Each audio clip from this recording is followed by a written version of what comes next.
कोई भी thermal power plant हमेशा पानी और कोयले की खदान के नज़दीक बनाया जाता है। इसका जो सबसे बड़ा कारण है वो ये है कि कोई भी बिजली बनाने वाला थर्मल पावर प्लांट में पानी और कोयले की आवश्यकता प्रचुर मात्रा में होती है। तो आज हम उसी थर्मल पावर प्लांट में प्रयोग होने वाले पानी के वेरियस स्टेप्स और साइकिल्स को जानने का प्रयास करेंगे। तो थर्मल पावर प्लांट में पानी की शुरुआत रिजर्वायर से होती है। रिजर्वायर मतलब जलाशय, ऐसा जगह जहां पर बहुत सारा प्रचुर मात्रा में पानी भरा है। इस पानी को सबसे पहले रा वाटर पंप हाउस, ये एक पंप हाउस है। रा वाटर पंप हाउस मतलब पानी जैसा है वैसा ही रा, उसको उठा करके हम जो है एयरेटर के थ्रू एक चैनल में फ्लो कराते हैं। आप कहीं कहीं जाते होंगे तो देखते होंगे कि एक पानी पाइप से बीच में निकल रहा है और स्टेप बाय स्टेप नीचे गिर रहा है। वो देखने में सुंदर लगता है, परंतु उसका काम होता है वो वाटर में एयर को मिक्स कर देता है, इसीलिए इसे एयरेटर बोलते हैं।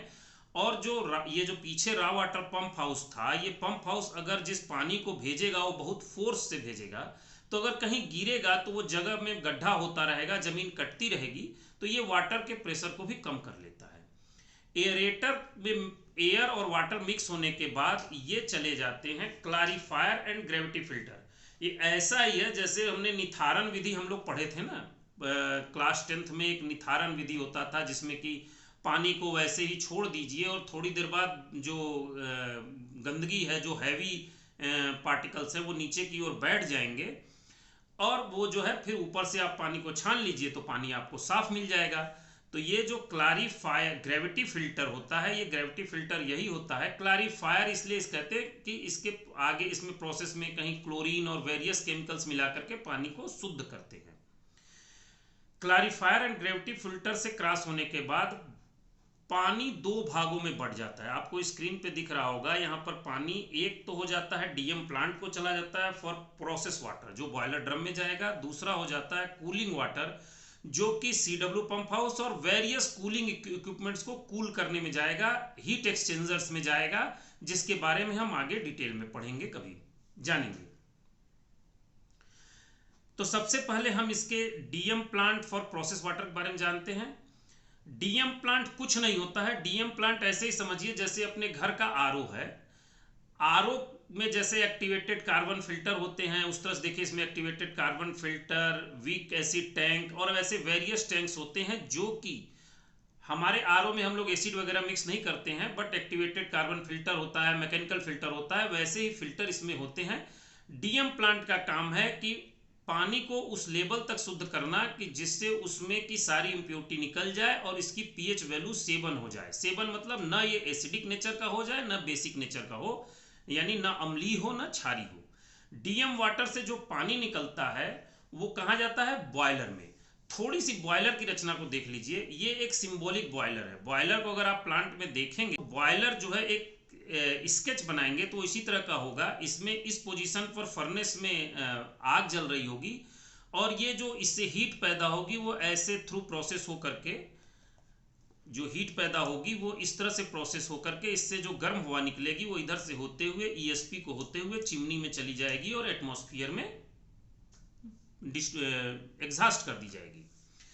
तो अगर आप जो है, जो पिछले स्लाइड में आपने देखा था कि यहाँ से जो डीएम वाटर बना जिसकी पीएच वैल्यू हमने 7 मेंटेन की थी, ये डीएम वाटर यहाँ से बॉयलर में इकोनोमाइजर के थ्रू, ये देखिए डीएम वाटर बॉयलर में इकोनोमाइजर के थ्रू होते हुए बॉयलर ड्रम में चली गई।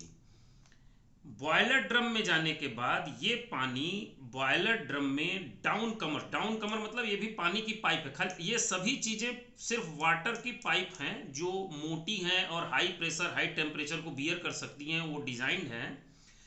तो डाउन कमर में ये इस डायरेक्शन में दिख रहा है। डाउन कमर में ये पानी यहाँ से नीचे की ओर जाएगा, नीचे की ओर जाएगा और जाते समय ये पानी जो है जैसे जैसे नीचे जाएगा ये गर्म होता जाएगा।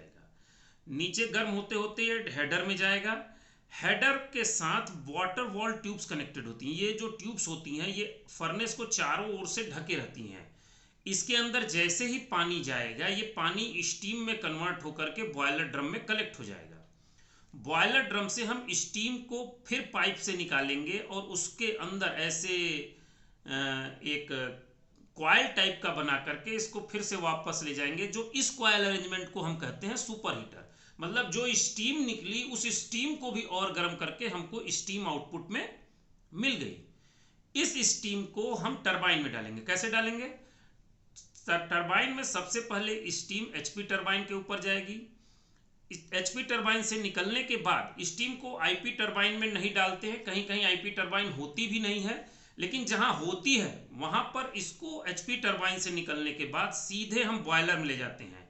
बॉयलर में, इसमें मैंने आपको सिंप्लिसिटी के लिए नहीं दिखाया था, अगर आप इसको देखना चाहेंगे तो बॉयलर में क्या है कि ये जो सुपर हीटर हमने दिखाया था बॉयलर में आपको, इस सुपर हीटर के बगल में ऐसा ही अरेंजमेंट और होगा एक, जिसमें एक तरफ से स्टीम इंटर होगी, दूसरे तरफ से स्टीम एग्जिट होगी। इस अरेंजमेंट को कहते हैं रीहीटर। तो आप इसको देख लीजिए फिर से। यहां से जो एचपी टरबाइन से स्टीम निकलेगी वो बॉयलर को वापस जाएगी और रीहीटर में फिर से हीट होकर के आईपी टरबाइन में जाएगी। और गर्म कर लिए ताकि जो है वो स्टीम में जो हीट लॉस हुआ था वो मेंटेन हो जाए। फिर आईपी टरबाइन के बाद ये स्टीम इसके एग्जॉस्ट से डायरेक्टली एलपी टरबाइन में जाएगी। एलपी टरबाइन के बाद स्टीम में अब कुछ नहीं बचा होता है, वो वेटेड स्टीम हो चुकी होती है। इसके नीचे ये पूरा अरेंजमेंट कहते हैं condenser. Condenser is a simply heat exchanger. LP turbine में जो स्टीम जाती है वो अब इतनी हीट वेटेड स्टीम हो गई है, इसको वेटेड स्टीम बोलते हैं, कि अब इसमें कुछ नहीं बचा, ये इसके नीचे जाएगी। कंडेंसर में एक साइड से सीडब्ल्यू पंप हाउस का कूलिंग वाटर आएगा, वो भी मैं आपको दिखाऊंगा। सीडब्ल्यू पंप हाउस का कूलिंग वाटर इधर से इंटर करेगा, वो इन ट्यूब्स, ये जो अंदर ट्यूब्स आपको दिख रही हैं गोल गोल, यहाँ पे ट्यूब्स दिख रही हैं, इन ट्यूब्स के थ्रू ठंडा पानी जाएगा।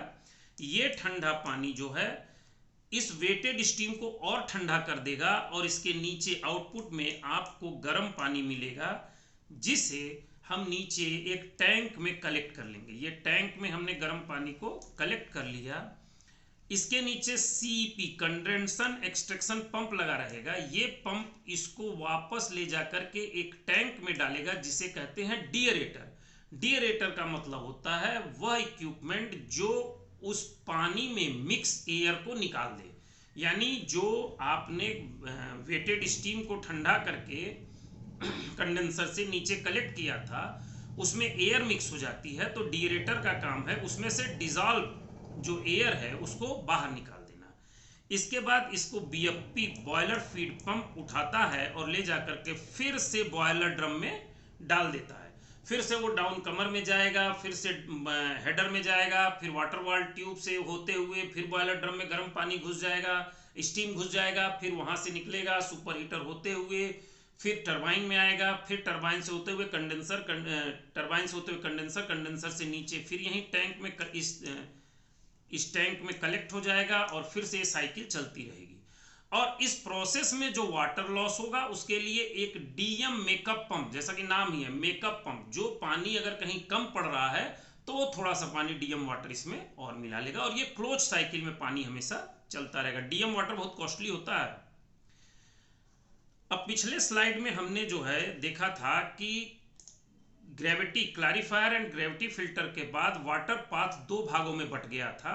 एक हो गया था डीएम वाटर, एक हो गया था कूलिंग वाटर। तो अब कूलिंग वाटर पे आते हैं। कूलिंग वाटर एक तो सीडब्ल्यू पंप हाउस में बहुत ज्यादा पानी की जरूरत होती है और दूसरा होता है ऑक्सिलरी सिस्टम। तो यहां से जो एरेटर से पानी निकला था इसको हम एक चैनल के थ्रू, थोड़े बहुत ट्रीटमेंट होते हैं इसमें, क्लोरीन वगैरह मिलाते हैं, बहुत ज़्यादा इस सीडब्ल्यू पंप को पानी को शुद्ध करने की बहुत ज़्यादा ज़रूरत नहीं होती है। इसको बड़े बड़े सीडब्ल्यू पंप, एक एक पंप इतने होते हैं कि अगर इनको चला दिया जाए तो एक 100 मीटर बाई 100 मीटर का तालाब मान के चलिए कि जो है एक 24 घंटे के अंदर भर देगा पूरा। तो सीडब्ल्यू पंप जो है, सीडब्ल्यू पंप चलते हैं और सीडब्ल्यू पंप से पानी कहाँ जाएगा? ये जो कंडेंसर मैंने दिखाया था टरबाइन के नीचे, ये कंडेंसर टरबाइन के नीचे मैंने दिखाया था आपको, ये यहाँ पर ये वाटर इन हो रहा है।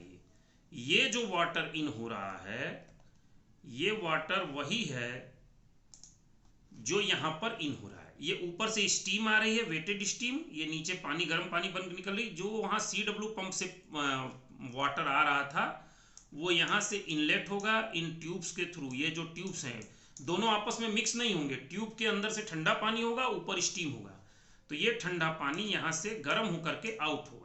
जब ये आउट होगा तो इसे, ये जो ग्रीन वाली पाइप्स देख रहे हैं आप, इन पाइप्स के थ्रू कूलिंग टावर में डाल दिए जाते हैं।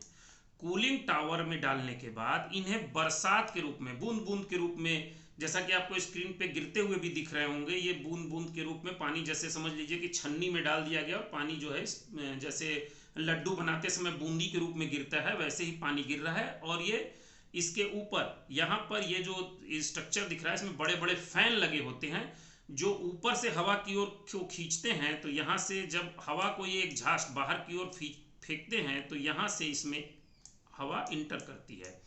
तो ये जो इंटर करती है हवा, इस पानी को ठंडा करते हुए ऊपर की ओर निकल जाती है। जो ये बूंद बूंद गिरता है, ये इसके थ्रू जब एयर पास होती है तो इसको ठंडी कर देती है। और ये जो कूलिंग टावर एक दिख रहा होगा, ये भी कूलिंग टावर, ये बताते हैं क्या है, पहले वो देख लीजिए। जो पानी होता है उसको बड़े बड़े नदी, ये जो चैनल हैं, ये देख रहे होंगे आपको चैनल, इन चैनलों के थ्रू फिर से ये CW पंप हाउस को, फिर से ये CW पंप हाउस को जाएगा। CW पंप हाउस फिर से इसको कंडेंसर में भेजेगा, फिर ये गर्म होंगे, फिर कूलिंग टावर में जाएंगे, फिर CW पंप हाउस में जाएंगे। और इस प्रोसेस में जो वाटर लॉस होगा, उस वाटर लॉस को मेकअप करने के लिए CW मेकअप पंप बने होते हैं, जो थोड़ा थोड़ा पानी हमेशा मिलाते रहते हैं। अब हमने दो तरह के कूलिंग टावर दिखाए थे, एक ये कूलिंग टावर जो थोड़े कम ऊंचे थे, और एक ये कूलिंग टावर हमने दिखाया जो बहुत ऊंचे हैं। तो दोनों ही कूलिंग टावर का काम जो है पानी को ठंडा ही करना है। ये cooling tower force draft cooling tower होते हैं। फोर्स ड्राफ्ट मतलब इनमें बिजली की जरूरत होती है, इनके ऊपर यहाँ पंखे लगे होते हैं। ये पंखे घूमते हैं, बड़े बड़े ब्लेड वाले पंखे लगे होते हैं, ये घूमते हैं और ये घूम करके अंदर से बाहर की ओर हवा फेंकते हैं, जिससे कि यहाँ से हवा इंटर करती है और ये इधर से फेंकते रहते हैं तो ठंडा हो जाता है। जो दूसरा कूलिंग टावर मैंने दिखाया था, ये नेचुरल कूलिंग टावर होता है। इसमें ऊपर यहाँ पर कोई फैन नहीं लगा होता है। ये इनकी ऊंचाई और कंस्ट्रक्शन ही ऐसा होता है कि इसकी वजह से इनके नीचे यहाँ से अपने आप एयर इंटर होती है, और इसके टॉप को अगर देखेंगे तो वहाँ से यहाँ एयर एग्जिट होगी। दोनों ही कूलिंग टावर में इसी लेवल पे, इसमें भी पानी के जो पाइप के कनेक्शन होते हैं वो इसी लेवल पे आ जाते हैं। जो कंडेंसर का पाइप आएगा वो इसी हाइट पर कनेक्ट होगा, इसी पे, और ये ड्रॉप के फॉर्म में गिर जाएंगे। दोनों में इस कंस्ट्रक्शन में कोई अंतर नहीं होता है कि इसमें पानी कहीं ऊपर से गिराते हैं, पानी लगभग सेम हाइट से गिराते हैं। अंतर सिर्फ इतना है कि इसको बनाने का खर्चा, इस वाले कूलिंग टावर को बनाने का खर्चा बहुत ज़्यादा है, परंतु इसमें फिर कोई एनर्जी कंजम्पशन नहीं होता है। और इस वाले कूलिंग टावर को बनाने का खर्चा तो बहुत कम होता है, परंतु ये जब तक रहेंगे तब तक इनमें फैन चलना पड़ेगा और ये बिजली को कंज्यूम करेंगे। तो हमें लगता है कि ये आपका कॉन्सेप्ट क्लियर हो गया होगा कि वाटर साइकिल क्या होते हैं। ये एक डीएम, आप अगर हमारे पिछले स्लाइड्स को देखे होंगे, जो पानी होता है रॉ वाटर को जब क्लैरिफायर एंड ग्रेविटी फिल्टर में डाल देते हैं तो वहां से दो पाथ बन जाते हैं। एक पाथ हो जाता है डीएम वाटर का पाथ, जो कि फॉर प्रोसेस के लिए यूज होता है, और एक कूलिंग वाटर वाला पाथ हो जाता है जो कूलिंग के लिए यूज होता है। हमें लगता है ये वीडियो काफ़ी था आपको वाटर पाथ समझने के लिए। धन्यवाद। जय हिंद।